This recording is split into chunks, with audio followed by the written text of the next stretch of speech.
Buenas tardes y bienvenidos todos a La Cara de la Criminología que nadie ve, un podcast en donde se analizan artículos que muestran un lado de la criminología que muchas personas ignoran. Para empezar este capítulo vamos a hablar sobre el artículo El cuerpo de los condenados, cárcel y violencia en América Latina, escrito por Libardo Ariza y Fernando Tamayo, profesores de la Facultad de Derecho de la Universidad de los Andes.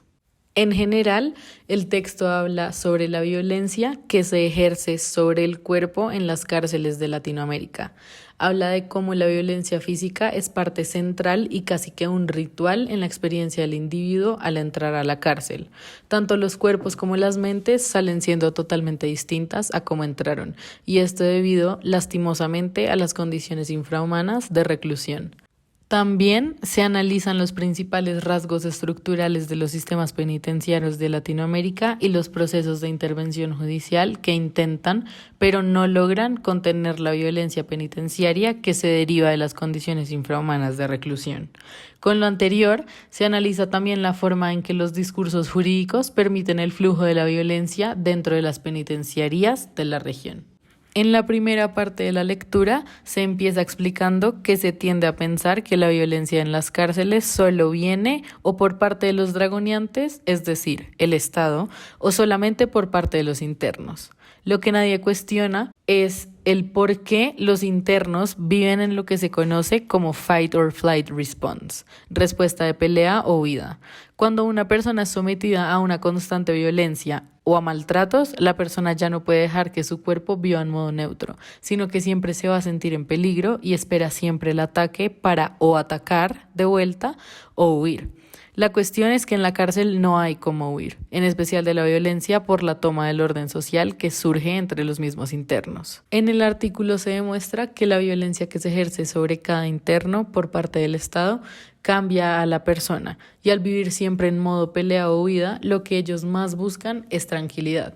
¿Qué les da tranquilidad? Así como en cualquier sociedad, el poder es lo que da tranquilidad. Por eso es que muchos de los motines que han sucedido en las cárceles de Brasil, Chile, Venezuela, Perú, entre otros, siempre se dan o por batallas entre las bandas de internos o por protestas sobre las condiciones inhumanas en las que viven. Al escuchar lo anterior, es imposible que la gente no sienta algún tipo de horror o incomodidad de pensar la vida que se vive en las cárceles. Es por eso que el discurso empieza a girar en torno a la pregunta de ¿se puede humanizar el castigo? El derecho penal, como muy bien lo explica el texto, ve las cárceles como la manera de haber humanizado el castigo, ya que si uno se pregunta cómo era el castigo en épocas premodernas, en donde se colgaba públicamente a alguien hasta verla morir, o en donde se ataban las extremidades de alguien a 4 caballos y se hacía que estos jalaran hasta descuartizar a la persona, pues el contenerlos en un lugar en donde se dice que existe máxima seguridad no es tan inhumano como lo anterior. Sin embargo, lo que no se tiene en cuenta es hacia quién va dirigida esa máxima seguridad de la que se habla y si esta es totalmente impermeable o se permea con facilidad. Citado en el artículo, abro comillas, para Foucault, el asunto clave de la tecnología penitenciaria es que se ejerce una violencia de menor intensidad, pero de mayor extensión sobre los condenados, a través de un poder que funciona al mismo tiempo contra ellos y a través de ellos. Por un lado, la violencia carcelaria opera contra el sujeto obligándolo a modificar sus comportamientos, sometiéndolo a una rutina que le es impuesta, confinándolo a un espacio cerrado y privándolo del ejercicio de ciertos derechos. Por otro lado, actúa a través del individuo, reconfigurando su propia subjetividad y volviéndolo parte voluntaria de un engranaje disciplinario de control social. Cierro comillas. Incluso si el Estado intenta hacer ver con el argumento explicado anteriormente del castigo en la edad premoderna, que el objeto del castigo ya no es el cuerpo, sino el individuo en sí, esto de igual manera no es cierto. ¿O acaso no es el cuerpo el que sale tatuado, con cicatrices, herido, o incluso a veces ni siquiera sale de estos centros? Ni el cuerpo ni la mente de un individuo que ha vivido la experiencia de la cárcel sale igual al cuerpo y la mente que entraron. En cuanto a la segunda parte de este texto, se reafirma la idea de que durante la experiencia en el centro penitenciario, el cuerpo de la persona privada de la libertad es transgredido por una violencia física, debido a que el texto menciona que en las prisiones de la región aparecen estructuras ilegales de poder en aras de ejercer control y expandir la violencia. Estas jerarquías ilegales son dirigidas por figuras conocidas, por ejemplo, como los caciques. La falta de capacidad estatal y la ausencia para gobernar favorece el poder de estos actores, puesto que de cierta manera se encargan de mantener el status quo de la prisión, lo que muestra que finalmente las salvaguardas jurídicas no protegen a los presos de la violencia ejercidas por estas estructuras informales de poder y que hay una inexistencia de mecanismos de control para limitar los excesos de dicha violencia,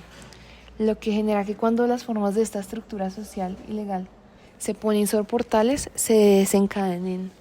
masacres y enfrentamientos. Además de esto, se destaca que según Dominique Morin, en 2014, los cuerpos del prisionero quedan marcados permanentemente a través de marcas como la pérdida de dientes o las cicatrices que se dan debido a las peleas y las riñas constantes en la cárcel. También es triste evidenciar que el acceso a recursos dentro de las prisiones se realiza de manera diferencial según la clase del interno, lo que genera que se explote el recurso de los mercados ilegales, generando formas de dominación que resulta en violencia, como el acceso a lugares para dormir es limitados, como el texto mencionaba de que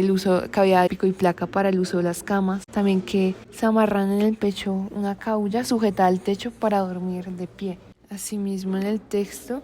se revela que según el Banco Interamericano de Desarrollo 2019, en América Latina y el Caribe, en cada celda vive en promedio 45% más personas de las que deberían haber, lo que deriva que solo un 42% de los internos puedan dormir en una cama, lo cual demuestra las condiciones precarias que viven las personas privadas de la libertad. Por otra parte, se resalta que hay un creciente fenómeno en cuanto a la juridificación en el campo penitenciario, lo que significa que están utilizando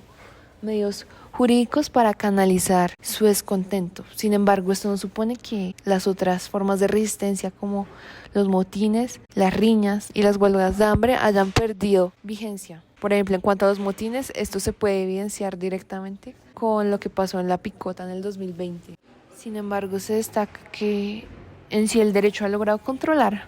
una parte de la violencia y ha participado en neutralizar la cuestión penitenciaria en Latinoamérica, puesto que finalmente el discurso jurídico reconoce la violencia carcelaria y también el derecho penal se reconoce que se debe usar como última ratio,